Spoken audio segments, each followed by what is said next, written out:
সাইকেলের 2 জন আরোহী এবং প্রাইভেট কারের 4-5 জন আরোহীকে আমরা তাৎক্ষণিকভাবে ফায়ার সার্ভিসের সহায়তায় এবং সেনাবাহিনীর সহায়তায় আমরা তাদেরকে ওই মিটফুট হসপিটালে প্রেরণ করা হয়। সবাইকে আমন্ত্রণ জানাচ্ছি BDLF24 নিউজে। একটি দুর্ঘটনা সারা জীবনের কান্না। একের পর এক দুর্ঘটনায় ভয়ঙ্কর হয়ে উঠেছে ঢাকা মাওয়া এক্সপ্রেসওয়ে। গত কয়েকদিনে এই সড়কে প্রাণ হারিয়েছে বেশ কয়েকজন। ঢাকা মাওয়া এক্সপ্রেসওয়ের ধলেশ্বরী কুচিয়াপাড়া এলাকায় টোল প্লাজায় বাসের ধাক্কায় ত্রিমুখী সংঘর্ষে মোটরসাইকেল, মাইক্রোবাস ও প্রাইভেট কারে থাকা 6 জন নিহত হয়েছেন। জানা যায় সম্পূর্ণ ফুল ফ্যামিলিটাই নিয়তি ধ্বংস করে বাকরুদ্ধ করে দিল। গতকাল শুক্রবার 27 ডিসেম্বর সকাল 11টার দিকে এই দুর্ঘটনা ঘটে।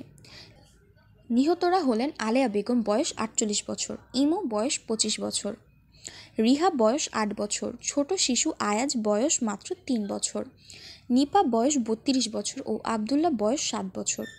এদের মধ্যে 4 জন একই পরিবারের। এই ঘটনায় আরও কয়েকজন আহত হয়েছেন। এক আত্মীয়ের কুলখানিতে অংশ নিতে রাজধানীর জুরাইন থেকে গোপালগঞ্জে যাচ্ছিলেন তারা।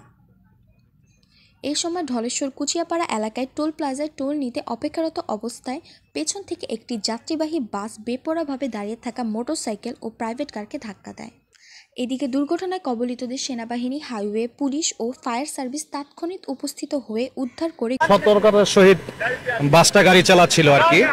বেপরোয়া দ্রুত গতিতে আইসা একটা মোটরসাইকেল একটা প্রাইভেট কারকে মানে পিছনে ধাক্কা দেওয়ার ফলে ওই ঘটনাস্থলে মোটরসাইকেলের একটা বাচ্চা মৃত্যুবরণ করে এবং মোটরসাইকেল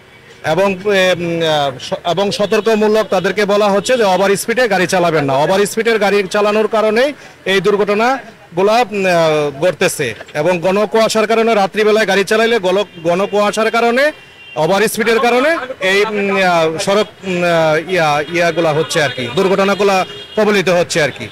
আমাদের সবাইকে সচেতন হতে হবে এবং ট্রাফিক আইন মেনে চলতে হবে এবং যাতে সবাই আমরা সচেতন হই যে একটা দুর্ঘটনায় একটা মানুষ মারা গেলে সারা জীবনের কান্না হয়ে দাঁড়ায়। হ্যাঁ, এটা আমাদেরকে সবাইকে সচেতন হইতে হবে। এটা ড্রাইভারের অসতর্কতার কারণেই হয়েছে মনে করি আমরা।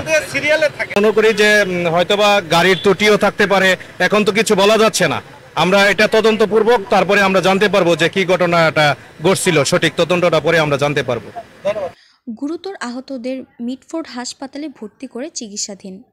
BDLF24 নিউজের বিপ্লবের ক্যামেরায় ফায়ার সার্ভিস কর্মকর্তা বলেন, অনেক সকাল 11টার দিকে আমরা খবর পাই যে ধলেশ্বরী টোল প্লাজায় একটা দুর্ঘটনা ঘটেছে। সাথে সাথে আমরা দুর্ঘটনাস্থলে চলে আসি। এসে দেখি যে একটা বাস টোল প্লাজায় টোল যখন দিচ্ছিল এরকম একটা প্রাইভেট কার, মাইক্রো এবং মোটরসাইকেলের উপর দিয়ে চলে গেছে। আমরা দুর্ঘটনাস্থলে পৌঁছে সাথে সাথে হাইওয়ে পুলিশ ছিল, আমরা ফায়ার সার্ভিস সবাই মিলে তাদেরকে আহতদেরকে উদ্ধার করে হসপিটালে প্রেরণ করেছি। তাদের অবস্থা খুবই আশঙ্কাজনক। আনুমানিক 11টার দিকে এই ঘটনাটা ঘটেছে। আমরা মেসেজ পেয়েছি 11টার দিকে আনুমানিক। না, আমাদের এখানে একটা বাচ্চাকে আমরা স্পট ডেট পেয়েছি, আর বাকিগুলো আমরা হসপিটালে উদ্ধার করে পাঠিয়েছি, ঢাকা মিটফোর্ড হসপিটালে পাঠিয়েছিলাম। সেখানে তাদের অবস্থা খুবই আশঙ্কাজনক, আমি এতটুকু জানতে পেরেছি। এখনো তাদের আমরা মৃত্যুর যে পরিচয় এটা সম্পূর্ণভাবে নিশ্চিত করতে পারি নাই, এই কারণে তারা একই ফ্যামিলির কিনা এটা আমরা জানতে পারি নাই। এর উপর বার্তা হচ্ছে গাড়ি রাস্তায় বের করার আগে অবশ্যই গাড়ি ত্রুটিমুক্ত কিনা এটা পরীক্ষা করে নিতে হবে। একই সাথে নিয়ন্ত্রিত গতিতে ট্রাফিক আইন মেনে গাড়ি চালাতে হবে। সেই সাথে যাত্রীদেরকেও সচেতন হতে হবে যাতে ড্রাইভাররা নিয়ন্ত্রিত গতিতে গাড়ি চালাচ্ছে কিনা সে বিষয়ে তারা নজর দেয়। এই একই সাথে মাওয়ায় যে দায়িত্বরত ট্রাফিক পুলিশ আছে তাদের নিয়ন্ত্রণ যেন তারা মেনে চলে। আমি সবাইকে বলবো, সবাই সর্বপ্রথম সচেতন হতে হবে, সতর্ক হতে হবে এবং আইন কানুন নিয়ম মেনে চলতে হবে। ওভার স্পিডে গাড়ি চালানো যাবে না।